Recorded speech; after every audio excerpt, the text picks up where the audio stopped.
समस्त को praise Lord मोर प्रिय माने आजिर ए वीडियो रे आपण साक्ष्य सुनिया पई जाऊ अछंती। जोनिया माँ एही माटी जेल रे रहिथिले आउ सही अवस्था रे तांकर स्वामी मध्य मरि गले आउ जेल रे थाउ थाउ तांकर छुआ बाहर रहुथिले। आउ की प्रकार भाव रे जेल भितरे प्रभुंकर महिमा प्रभुंकर प्रशंसा आउ जेल रे से प्रभु को पाई पारिले ताहार साक्ष्य आपन को सुनेबी। यह एक अद्भुत अटे एवं दुख भरा साक्ष्य अटे, किंतु आपण माने मिस करंतु नाही। आपण ए साक्ष्य को प्रथमे देखंतु तापरे मु आगु को आपण को सहित कथावार्ता करिबी। सबको जय मसीह की। प्रभु यीशु में आप सबको परमेश्वर का आशीष हो। मेरा गवाही परमेश्वर ने मेरे जीवन में कितना कार्य किया। मैं यहाँ आज जो कलीसिया में बैठी हूँ इस योग्य में नहीं है। प्रभु मेरे जीवन में अनगिनत कार्य किया है और मेरा गवाही पूरा आज मैं बताना चाहता हूँ। शांति से आप लोग सुनिए। मैं 98 में मैं गांजाई का बिजनेस करती थी और 98 में मेरे को पुलिस पकड़ के लेके गया। मैं जेल में थी और तेलंगाना मेरा गांव। तेलंगाना में मेरा बेटा 3, मेरा पति गांव में रहते थे और मैं जेल में। और 98 में जेल में जाने का 10 महीने के बाद में हमारा पति आप हो गया। मैं जेल में थी। मेरे बच्चे लोग को कोई रिश्तेदार नहीं है। गरीबी की वजह से ना घर नहीं है, खाने को खाना नहीं है। बच्चे लोग कितना परिस्थिति खराब थी, लेकिन मैं उड़ नहीं सकता हूँ। लेकिन मेरे पास वो जेल में एक लेडीज थी, उनके द्वारा मेरे को प्रभु का वचन मिला। और प्रदीप वाघमारे करके जेल में मिनिस्ट्री करता है, उनके द्वारा जेल में मेरे को प्रभु का वचन मिला। और मैं पढ़ाई नहीं किया, मेरे को पढ़ाई नहीं आता है। और जैसा मेरा हाथ में बाइबल आया और मैं जैसा प्रार्थना करना चाहती, लेकिन मैं पढ़ने को गया तो मुझे पढ़ने को नहीं आता है। तो मैं रोज परमेश्वर के पास रोया कि प्रभु मेरा आंख नहीं है, मैं कैसे आपका वचन को पढ़ सकता हूँ। तो वहां पर मेरे को एक सहेली मिला, वो 12 कड़ी का पुस्तक लेके आई और वो पुस्तक लेके मेरे को पढ़ाई। आज मैं बाइबल पढ़ सकती हूँ। वो जेल में सीखी। और जेल में हालत क्या होता है, 3 छोटे छोटे बेटे, खाने को खाना नहीं है और पहनने को कपड़ा नहीं है। और मैं अंदर बैठी हूँ। मैं अंदर एक नाड़ी बनाने का काम आता है, वह काम करके महीने का 500 रुपए मेरा बच्चे लोग के लिए मैं साहब को रिक्वेस्ट करके मनी ऑर्डर से घर में 500 रुपए जेल से लेके घर को भेजती थी हूँ। ऐसा परिस्थिति था हमारा। परमेश्वर ने हमारा जीवन में ऐसा कार्य किया है कि मैं जेल में बैठ के उड़ तो नहीं सकता हूँ, लेकिन प्रार्थना कर सकती हूँ। दिन और रात में कभी सोता था 4 बजे, 3 बजे, सुबह 5 बजे, मुझे पता नहीं। जैसा मेरे को बाइबल पढ़ने को आया, मैं 40 दिन का उपवास करती थी। मैं तेल नहीं लगाती बाल में, पाँव में चप्पल नहीं पहनती, मैं दूध का चाय नहीं पीती। मैं ऐसा 40 दिन का उपवास किया, परमेश्वर से मांगा। और वो जेल में मेरा सजा कितना थी, 5 साल शिक्षा, 50,000 दंड नहीं भरेगा, 6 महीने शिक्षा, 5.5 साल मेरा शिक्षा था। हर रात, हर दिन, हर सुबह, हर शाम परमेश्वर के पास रोया। मैं बहुत रोया, प्रभु तेरे सिवा मेरा कोई है ही नहीं। मेरे बच्चे लोग का क्या होगा, तू ही है मेरा दाता, तू जिंदा खुदा है, मेरे को मदद करो। मैं रोने लगा। एक दिन की बात है, गुरुवार के दिन मैं रात को प्रार्थना करके प्रभु के पास बहुत रोया। सुबह 5:30 बजे मेरे को ऐसा आंख लग गई और प्रभु मुझे बाहर निकाला। ऐसा मुझे सपना में दिखाई दिया।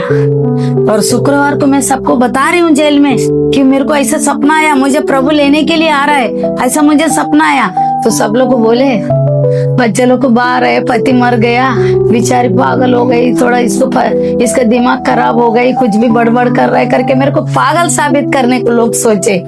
लेकिन मैं प्रभु पे विश्वास किया, प्रभु मेरे लिए कुछ तो करेगा, वो जिंदा है, वो उतर के आएगा, वो मुझे मदद करेगा। और प्रभु ने एक दिन ऐसा ही किया। शनिवार के दिन था और मैं बीसी में रोटी बना रही थी। जेलर मैडम मेरे सामने आके खड़ी होके बोलती है, ललिता तुम घर नहीं जाओगे अपने बच्चे के पास? मैं बोला क्या मैडम? मेरे से मजाक करता है, मेरे को 5.5 साल रुकना है यहाँ। नहीं नहीं, तेरा परमेश्वर ने तुझे छुड़ाया, तू तेरा बच्चा में जा सकती है, जाओ तेरा कपड़ा लेके गेट पे आ जाओ। कितना महीना में? 18 महीना। 5.5 साल में पैसा लेके लोग कोर्ट के कचहरी के पीछे दौड़ते हैं, उनका कोई छुड़ाने वाला आता है तो नहीं छूटता है। मेरे को परमेश्वर खुद उतर के आया। 5.5 साल का शिक्षा में से 18 महीने में प्रभु मुझे बाहर लेके आया। 18 महीने। जैसा मैं बाहर आई, मेरे पास रहने को घर भी नहीं है। बच्चे में आने के 3 दिन प्रतीप वाघमारे साहब का आश्रम था, आश्रम में 3 दिन रही। इसके बाद में तेलंगाना हमारा बच्चे के पास गई। हमारा बच्चे लोग को मेरे को देख के बहुत रोया। पापा मरा, पापा मरेगा तो मम्मी घर पे नहीं है, कैसा हालत हो सकता है। मेरे बच्चे लोग को बहुत रोया, मैं भी रोया, लेकिन परमेश्वर हमारा साथ है, परमेश्वर हमारा हाथ नहीं छोड़ते। 1 साल मैं हॉस्पिटल में काम किया। हॉस्पिटल में काम करता है तो मेरा बच्चा बोलता है, मम्मी तुम हॉस्पिटल में काम मत करो, क्योंकि लोग बोलते हैं तुम्हारा मम्मी गंदगी उठाता है, तुम ये काम मत करो। बोले अभी क्या करेगा। मैं बच्चे लोग को गांव में छोड़ के हॉस्टल में मैं अकेली मुंबई आ गई। मेरे पास उस समय भी ना पेटी में कपड़ा नहीं था, एक मेरे हाथ में बाइबल के सिवा मेरे पास 1 रुपया नहीं था। मैं आके इधर बाबाई नाका पे एक मेरा सहेली थी, उसके पास 15 दिन रही। उधर उसका घर पे रहता है तो वो लोग भी सोचते हैं हमारे घर पे ये क्यों आई। जब भी मेरे सामने थोड़ा खाना रखते थे झगड़ा हो जाते थे उनके घर पे। वो खाना भी मेरे पेट में नहीं जाता था। अभी मैं क्या करूं प्रभु करके मैं हर दिन रोती थी, हर दिन रोती थी। लेकिन परमेश्वर ने ऐसा एक सहेली को दिखाया, उसका घर पे गया और उनका घर पे रहते उनका दारू का धंधा है। उसके धंधा पे मैं 1 महीना काम करने के लिए खड़ी है और वो लोग उधर खड़ा रहने के बाद लगा मेरा खुद का एक रूम लेके मैं भी धंधा करूंगी। आपको न मेरे कुछ समझ में नहीं आया। मेरा बच्चा का पेट भरना एक ही मेरे समझ में आया। 300 रुपया मेरे पास नहीं था और मेरा खान का था। मैं गिरू रख के 1000 रुपए लेके आया और वो रूम को डिपॉजिट दिया। 300 रुपए भाड़ा में एक रूम मैंने भाड़ा पे लेके वो रूम में रहा। मेरे पास उस टाइम में एक गिलास भी नहीं है, एक बर्तन भी नहीं है, एक कपड़ा भी नहीं है। मैं एक दरवाजा जूना वाला लेके आके उसके ऊपर सोता था। मेरा घर पे सब चिक्कल था, पूरा पानी आता था। रात को 2 बजे पानी पूरा घर में भर गया। मैं उठ के रोने लगी। मेरे को कुछ समझ में नहीं आ रहा है, प्रभु मैं कहाँ जाऊं। आजू बाजू वाला बोलते है तुम लोग रो मत, अभी पानी निकल जाएगा, फिर तो दरवाजे के ऊपर सो जाना। सब लोग मेरे को मदद किया, परमेश्वर ने मेरे को दूसरे से मदद दिलाया। ऐसा मैं दिन निकालने लगा। एक दिन की बात है, मैं एक 10 लीटर दारू मेरा सहेली ने मेरे को दिया, बेचो। वो 240 रुपए का दारू बेचेगा तो मेरे को 120 रुपए भी जमा नहीं हुआ, क्योंकि सब लोग बोलते हैं कैसा है तेरा माल, दिखा दे मैं पी के देखता हूँ। मैं वो लोग माल देते, मेरे 120 रुपए नहीं दिए। अभी मैं क्या करूँ, अभी मैं किधर जाऊं। मैं बैठ के बहुत रोने लगी, बहुत रोने लगी। तो एक लड़का मेरे पास आया, दारू दो। मैं बोला नहीं है बेटा। तो आप क्यों रो रहा है? मैं क्या करूँ, आपको बोल के क्या मिलेगा? बोलता है आपको मैं मम्मी बोलूं क्या? मैं बोला बोलना बेटा। अभी बेटा बोल रहा हूँ, आप क्यों रो रहा है? मैं बोला मेरा ऐसा परिस्थिति है। उसने मेरे को 500 नोट निकाल के दिया, जाओ दारू लेके आओ मेरे को दो, मैं पिएगा। मैं दारू लेने को गया, वो इतना 2 रोटी और 1 बैंगन का सब्जी लाके मेरे को बोलता है मम्मी तुम इसको खा लेना। मैं कितना दिन की भूखी थी मुझे पता नहीं। मैं सुबह 1 वड़ा पाव खाती थी, शाम को 1 वड़ा पाव खाती थी। 3 महीना मैं खाना नहीं बनाई, घर पे राशन नहीं, स्टोव नहीं, घासलेट नहीं, मेरे पास बर्तन नहीं, मैं कैसे खाएगा। मैं वड़ा पाव खा के 3 महीना दिन निकाला। वो आदमी 500 रुपए दिया, वो 500 रुपए का दारू लेके आया और उसको दिया 5 रुपए का दारू, वो पी के गया। उसके बाद वो दूसरे दिन आके बोलता है मम्मी और पैसे चाहिए। इसके बाद उस लड़के से मेरे धीरे धीरे वो दारू का धंधा से मेरे 1 साल अच्छा धंधा चला। 1 साल थोड़ा अच्छा धंधा चला और उसके बाद में 1 साल के बाद में एक आदमी मेरे पास एक छेना खा के दारू पी के एक पर्ची फेंक के गया। वो पर्ची फेंकने के बाद में वो पर्ची हिंदी में है, मैं उसको उठा के पढ़ा, वो हिंदी में है। और उसको पढ़ने के बाद उसमें living of church saint Lawrence school Borivali west ऐसा लिखा है। उसको लेके मैं संडे के दिन वो चर्च में पहुंचे और चर्च में पहुंचने के बाद वहाँ के लोग इंग्लिश में बहुत बड़ा गाना बोल रहे हैं, लेकिन मुझे कुछ भी समझ में नहीं आया। मैं क्या करूं, मैं कैसा करूं। तो वो लोग लास्ट तक वहां पर बैठ कर उन लोग हिंदी में बोला, हिंदी में तो तुम लोग पर्ची दिए, इंग्लिश में प्रार्थना करते हैं, मैं क्या करूं। वो लोग बोले तुम्हारा घर का एड्रेस दो, हम तुम्हारा घर पे आएंगे। वो लोग 1 बार 2 बार 3 बार हमारा घर पे आता है तो दारू का वास आता है। मेरा गली तो इतना गंदगी है, इतना चिक्कल है, वो गली में वो लोग मेरे लिए उतर के आते थे। पास्टर लोग मेरे घर पे आके प्रार्थना करना स्टार्ट किया और मैं चर्च जाना चालू किया। जैसा धीरे धीरे चर्च जाना चालू किया, उस समय भी हमारा परिस्थिति इतना अच्छा नहीं थे, फिर भी हम लोग चर्च जाना नहीं छोड़ा। इसके बाद 2003 दिसंबर महीना 17, 18 और 20 ये 19 ये 3 दिन पूरा झोपड़पट्टी टूट जा रहा है। हम रहते हैं वो घर में, मेरा सब बर्तन कपड़ा सब बाहर रख के मैं अंदर गया, प्रभु के पास नीचे गिर के 1.5 घंटा रोई। मैं 1.5 घंटा बोला, प्रभु मुझे जिंदा क्यों रखा, मेरे बच्चे को लेके मैं कहाँ जाऊँ, किधर जाऊँ। मैं बहुत मैं रोया, परमेश्वर ने सुना। एक गली से लेके 14 गली तक 14 गली टूट गए, लेकिन मेरा गली नहीं टूटा। ये परमेश्वर को कोटि कोटि धन्यवाद करता हूँ। परमेश्वर मेरा गली, मेरा मैं जिस लाइन में रहता हूँ वो एक ही लाइन खड़ा हो गया, पूरा 14 गली तक पूरा का पूरा टूट गया। परमेश्वर मुझे मदद किया, मैं परमेश्वर को उठ के धन्यवाद किया, प्रभु मेरा घर नहीं टूटा, तूने मुझे बचाया। मैंने प्रभु को धन्यवाद किया। ऐसा दिन निकलते गया। वो उस समय भी पुलिस लोग परेशान करता है, ये धंधा मुझे पसंद नहीं है, लेकिन मेरा मजबूरी है ये धंधा करना। लोग पीने वाले परेशान करते, लेकिन मेरा मजबूरी, मेरे बच्चे को कैसा बढ़ाऊं, खाने को खाना नहीं, कपड़ा नहीं। ऐसे धीरे धीरे थोड़ा बच्चे बड़े हो गए। मेरा बच्चे लोग को लोगों के घर पे बर्तन घसने का काम किया। मेरा 3 बेटा, छोटा वाला लड़का मेरे साथ रहता था, मेरा दोनों लड़का लोगों का बर्तन घसने का काम किया। 1500 रुपए जो भी कमाते, मेरा लड़का लोग को कभी न गुटखा तंबाकू कोई भी व्यसन नहीं है। 1 रुपए कमाता है तो मेरे को लाके दिया मेरा बच्चा। ऐसे धीरे धीरे मैंने 30,000 रुपए एक घर बिक रहा है, मेरे पास खाली 20,000 रुपए जमा करने भर का है। उधर एक मारवाड़ी है, मारवाड़ी के पास जाके बोला, मारवाड़ी से अगर ये घर मैं भाग जाएगा तो ये घर तुम्हारा, अगर मैं रहे तो तुम्हारा मैं पैसा भरूंगी, मेरे को 10,000 रुपए दो बोला। वो सेठ मेरे को 10,000 रुपए दिया। मैं 30,000 में खाली जगह, कुछ नहीं है, खाली जगह 30,000 में खरीद के चारों तरफ से गोनी बांध के, ऊपर से गोनी बांध के, और किधर भी मिलता है तो एक लादी का टुकड़ा लाके उसमें रख के और उसमें रहने लगा। वो खुद का रूम हो गया, मेरा खुद का रूम ऐसा रहने लगा। और ऐसा करते करते परमेश्वर मेरा बच्चे लोग अच्छा काम करने लगा। मेरा दारू का धंधा बंद करने के लिए परमेश्वर ने कैसा सहयोग बनाया, इसके मैं आप लोग को बता रही हूँ। धन्यवाद परमेश्वर का। ये रोड पे लिविंग ऑफ चर्च के तरफ से गरीब लोग को दवा बांटने के लिए गाड़ी आता था, दवाखाना का गाड़ी। वो गाड़ी के पास हर बुधवार के दिन मैं चाय लेके जाती थी, और वो चाय लेके जाता है तो वो अंकल ने मेरे को पूछा, ललिता आप क्या काम करता है? मैंने बोला मैं दारू बेचता हूँ। हाँ, प्रभु को दारू बेचना पसंद नहीं है, आप क्यों बेच रहे दारू? आप प्रार्थना करो। मैं क्या करूं, मैं विधवा औरत है, मैं कोई भी काम करता है तो बच्चा का पेट नहीं भर पाता हूँ, इसलिए काम किया हूँ। अभी मेरा काम थोड़ा अच्छा चल रहा है, ये दारू बंद होएगा तो मैं कुछ और करूंगा, ये सोच के प्रार्थना करने को बोला। अंकल ने प्रार्थना किया, ललिता को दारू का धंधा नहीं चाहिए, प्रार्थना किया।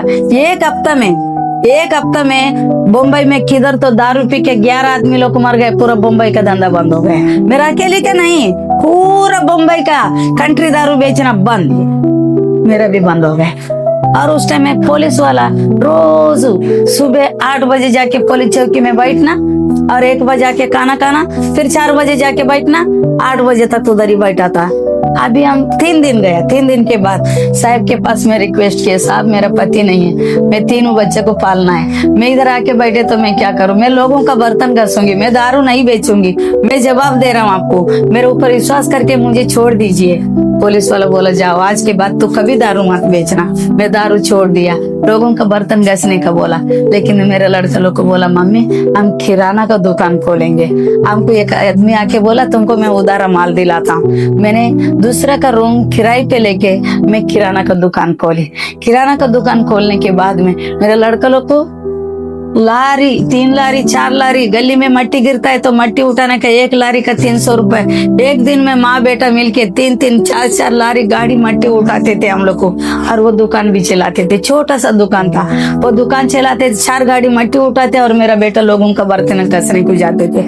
ऐसा करते करते मेरा बेटा बड़ा वाला, हर मम्मी इधर दुकान ये बिक रहा है, इसको हम लोग ले लेंगे, कैसे लेगा? मेरा बेटा बोला मम्मी मैं जिधर काम करता हूँ उसे 5,000 रुपए में मांग के लाएगा। इधर उधर करके हम लोग को 20,000 रुपए में 4 नंबर गली में एक और झोपड़ा खरीद लिया और उधर किराना का दुकान चालू किया। ऐसा करते करते मेरा बेटा का उम्र हो गया, शादी का उम्र हो गया और मेरा बेटा को मेरा भाई का लड़की देता है करके, मेरा भाई का लड़की मेरा बेटा को देगा करके मेरा भाई मेरे पास आया। मेरा भाई बीमार था, मेरा लड़की से शादी कर तेरे बेटे को बोला, मैं हाँ बोला, मेरा भाभी मना कर दिया। फिर मेरा बेटा बोला नहीं मम्मी हम लोग बपतिस्मा लेता है, हम लोग की जिंदगी ये नहीं चाहिए हम लोग को करके तीनों बेटा लोग को एक दिन में बपतिस्मा लिया। बपतिस्मा लेने के बाद फिर मेरा भाभी बोला हम देगा। फिर मैं बोला मुंबई आके लड़की बोलेगी कि मेरा बेटे से शादी करूंगा तो हम करेगा, नहीं तो नहीं। फिर मेरा भाई का लड़की इधर मुंबई आई, वो सामने बोली मैं शादी करूंगा। फिर मैं गाँव लेके जाके मेरा बड़ा बेटा का शादी कर दिया। शादी के बाद में मेरा लड़का 3 महीना मुंबई में हमारा साथ रहा। 3 महीने के बाद बोला मम्मी मुझे कोई अच्छा काम नहीं मिल रहा है, कितना दिन में बर्तन घसेगा, मेरे को दुबई भेजो, मैं काम करने को जाएगा।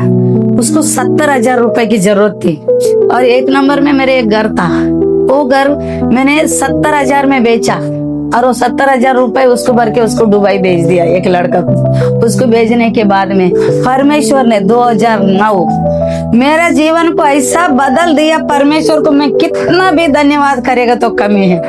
परमेश्वर मैं एक रोड पे छोटा सा दुकान खोली और कपड़ा का, उधर आके एक आदमी पूछा इधर घर मिलता है, कोई बेचने वाला है? मैं बोला हाँ मिलता है। वो आदमी मेरे को बोला एक घर दिखाओ, एक घर दिखा दिया। वो घर मैंने 2 लाख में बेचा तो वो 2 लाख में मेरे को 20,000 रुपए दिया। मैं बोला ऐसा पैसा मिलता है, मैं यही काम करूंगा, अभी घर बेचने वाला काम करूंगा। 2009 में मेरा लड़का दुबई में जाते समय उसका शादी का मेरे पास 3.5 लाख का कर्जा था मेरे पास। उसने गाड़ी खरीदा, उसका 70,000 का कर्जा था मेरे पास। और मैंने ये घर कले चारों तरफ से इसको गोनी बांध के मैं रहती थी। और मेरा लड़का जाने के बाद में एक रूम लिया, दूसरा कोई आके गिरा, दूसरा रूम लिया। ऐसा करते करते मेरे पास कम से कम 10 लाख रुपए 2009 में परमेश्वर ने दिया और मैं ये घर को बनाया, सबका कर्जा भर दिया। और मेरा बेटा आने तक में अच्छे से फ्रिज खरीदा, टीवी खरीदा, घर अच्छा बनाया, सब कुछ 2009 तक मेरा घर एकदम अच्छा परमेश्वर ने कर दिया। परमेश्वर को मैं कितना धन्यवाद करेगा तो कमी है। मेरे जीवन को कहां से कहां लेके आया। मैं भूखा सोया 3-3 महीना में खाना नहीं बनाई, वड़ा पाव खाने वाली को आज परमेश्वर ने अच्छा दिया, खाना दिया, कपड़ा दिया। इसके बाद चर्च में जाना हमने नहीं छोड़ा, हम लोग सब चर्च जाना, प्रार्थना करना। लेकिन ऐसा करते करते 2010 क्लास हो गया, दूसरा नंबर का बेटा शादी तो आया, उसको भी एक लड़की मिला, उसको भी प्रभु में, हमारा हिंदू में शादी में एक भी बेटा का नहीं किया, मैं प्रभु में 3 बेटा का शादी किया और 3 बेटा को 2-2 बच्चे लोग को दिया परमेश्वर ने। और 3 का शादी होने के बाद में परमेश्वर मुझे बता रहे तुम कलीसिया खोलो, इधर पका हुआ कहती है करके। ये झोपड़पट्टी बहुत बड़ा झोपड़पट्टी है जिसमें मैं रहता हूँ। और मेरा बेटा को मैं परमेश्वर से मांगा, हे परमेश्वर हो सकेगा तो मेरा एक बेटा तुम्हारा सेवा करे। तो मेरा लड़का बोला मैं सेवा करने को तैयार हूँ। मेरे पास्टर उसको गोवा भेजा और मेरा बेटा 2017 में मेरा बेटा बाइबल 2015 में मेरा बेटा बाइबल स्टडी को गया और जैसा बाइबल स्टडी करके आया, फिर हम लोग को घर झोपड़ा था थोड़ा अच्छे से बनाया, इसको बना के प्रभु इसमें हो सकेगा तो आपका सेवा हो, हम इसमें छोटा सा कलीसिया खोला। 1 दिन 1 जन 2 जन 3 जन ऐसा करते हमारा कलीसिया में आने लगा। मेरा बेटा चर्च में सेवा करने लगा और 3 बेटे लोग आराधना में, चर्च में मेरा बच्चा लोग को सेवा करने लगा। 3 बहू भी इतना अच्छा परमेश्वर ने दिया है, जिसको बेटी रह के भी इतना नहीं कर सकता। ऐसा 3 बहू भी अच्छा मिला और मेरे को बहुत अच्छा, मेरा बेटा लोग भी बहुत अच्छा है, कोई भी नशा पत्ती नहीं, परमेश्वर को डर के जीने वाले 3 बेटा और तीनों बहू और तीनों को परमेश्वर ने दो दो बच्चे दिया। खुशहाली जिंदगी परमेश्वर ने दिया। एक कलिशे दिया। अभी मैं कलिशे में बैठ के आप लोग को गवाही दे रही हूँ। ये कलिशा है। हर शनिवार के दिन हम लोग को सुसमाचार सुनाने को जाता है। मेरा पोती पोता सुसमाचार बांटता है। इससे ज्यादा और क्या चाहिए मेरे को? यहाँ के धन दौलत की जरूरत नहीं, लेकिन वहाँ के धन, हमारा बच्चे, हमारा बहू, हमारा बेटा, हमारा पोता पोती, वहाँ के धन बटोर रहा है। इससे ज्यादा खुशहाली कोई औरत का जिंदगी में हो सकता है क्या? परमेश्वर ने कहाँ से जेल में फंसा हुई एक औरत को लाके कहाँ से कहाँ तक मेरे को प्यार करके इतना बड़ा किया। मैं परमेश्वर को क्या दे सकता हूँ? मेरा जीवन में इतना बड़ा बड़ा कार्य परमेश्वर कर सकता है, क्या आप लोग के जीवन में नहीं करेगा? विश्वास कीजिए, प्रार्थना कीजिए प्लीज। मेरा वचन, मैं जो गवाही दे रहा हूँ, इसको ज्यादा से ज्यादा जन सुनिए और विश्वास कीजिए। ए पिता, तू सच्चा जिंदा खुदा है। माँ का पेट में जब हम पड़ता है, हम पापी है। हमारा पाप को क्षमा करके यीशु हम पर दया कर। यीशु मसीह के नाम में आमीन। इतना ही प्रार्थना करो। आप लोग के जीवन में अनगिनत कार्य परमेश्वर करने वाला है। यहाँ के दौलत, हमारा जरूरत, हमारा पैसा, हमारा खाना, हमारा जरूरत पूरा करेगा। लेकिन इसके बाद और एक जीवन है। हम मरने के बाद ही एक शरीर इधर कलाश होता है, आत्मा है। आत्मा को और स्वर्ग में यीशु मसीह लेके जाने वाला है। वहाँ एक और जीवन है। वो जीवन के लिए आप लोग को जानना है। इसके लिए मैं एक बात करता हूँ, हम लोग अनंत काल का जीवन देने के लिए यीशु मसीह को क्रूस पे अपना प्राण को दिया। वो क्यों दिया? हम पापी है। माँ का पेट में पड़ता है तो पाप से। हमारा पाप कैसा धुले? वो मुर्गी का खून से नहीं, बकरी का खून से नहीं, एक पवित्र खून की जरूरत था। वो यीशु मसीह, परमेश्वर मानव रूप धारण किया और परमेश्वर एक मनुष्य बन के दुनिया में आया और वो कोड़े का आया, वो मारा गया, वो गाड़ा गया, वो तीसरा दिन जिंदा हो गया। वो जिंदा खुदा है। उसके ऊपर जो भी कोई विश्वास करे उसका नाश ना होगा, परंतु अनंत काल का जीवन मिलेगा। वो जीवन यीशु मसीह बोलता है, जहाँ मैं रहूंगा वहाँ तुम रहेगा। थोड़े आपण चिंता करंतु, जदि आपणकर स्त्री घरे थिबो, आपण बाहर थाई समस्या रे जीवन काटी आपणकर मृत्यु हुए, आउ गोटे आपणकर छुआ जेल बाहर थांती, सही मोमेंट आउ सही परिस्थिति कि प्रकार एही माँ जनक बीतई थिबे से केवल ताहा ही जानी पारुथिबे। किंतु परमेश्वर हमकु परित्याग करंती नाही। एही प्रकार समस्त अवस्था रे मध्य एही दीदी एही प्रकार भाव जेल रे रहिले आ शेष रे प्रभु को जानिले। आज मु आपण समस्त को कहि रखिया पाई चाहे, दुनिया रे जे भी निजर थाउ, आपण सर्वप्रथमे परमेश्वर को ध्यान दियंतु। से जे परमेश्वर अटंती, से आम समस्त को प्रेम करती, आ से ही आम समस्त सृष्टिकर्ता अटंती। तेणु आम समस्ते सर्वदा से जीवंत परमेश्वर को स्मरण करवा। प्रभु जीशु जे आम मान सृष्टिकर्ता अटंती, यही भिडियो रे आम माने स्पष्ट भाव में जानी पारुछु। जेल रे एही दीदी साक्ष्य शुणी, प्रभु को वाक्य शुणी से प्रभु को पाइले। आपण ए वीडियो को अन्य मानकु मध्य शेयर करंतु। आउ आपण कोन कहया पाइन चाहेबे कमेंट करंतु। तबे पुणी देखाइबा आगामी वीडियो रे। आपण समस्त को प्रेज द लॉर्ड।